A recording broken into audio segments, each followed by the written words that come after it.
Kisah paling terkenal dari Minangkabau bukan cuma dongeng pengantar tidur. Ini adalah pelajaran penting tentang kesetiaan, strategi, dan keberanian.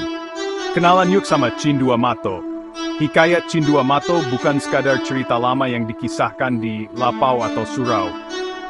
Ini adalah pusaka budaya Minangkabau, penuh filosofi tentang kecerdasan, kesetiaan, dan strategi hidup. Tempat ceritanya, Kerajaan Pagaruyuang, lambang kejayaan Minang.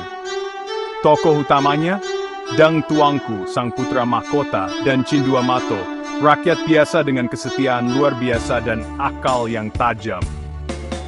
Saat cinta Dang Tuangku ke putri bungsu kandas karena perjodohan politik, Cindua Mato tetap setia, meski hatinya hancur. Ia menjalankan tugas, tapi dengan cerdas di tengah pesta, ia ciptakan hujan lebat, lalu menculik putri bungsu dan membawanya pulang. Keberanian dan kesetiaannya diuji habis-habisan. Perang pun tak terhindarkan. Cindua Mato kalah, jadi budak musuh, tapi ia tak menyerah. Disinilah ia menerapkan filosofi ilak salangkah, mundur selangkah, maju 1000 langkah. Ia memata-matai kelemahan lawan, mencuri keris sakti, dan membebaskan dirinya sendiri, bukan dengan otot, tapi dengan otak. Apa pelajaran dari hikayat ini?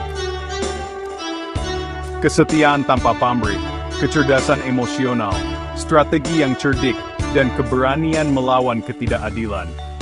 Dalam dunia modern yang serba cepat, cerita Cindua Mato masih relevan. Nan Allah bisa dilawan dek siasat, nan Allah kuat dikalahkan dek akal. Jadi, jangan remehkan kekuatan hati dan akal. Itulah warisan sejati Minangkabau.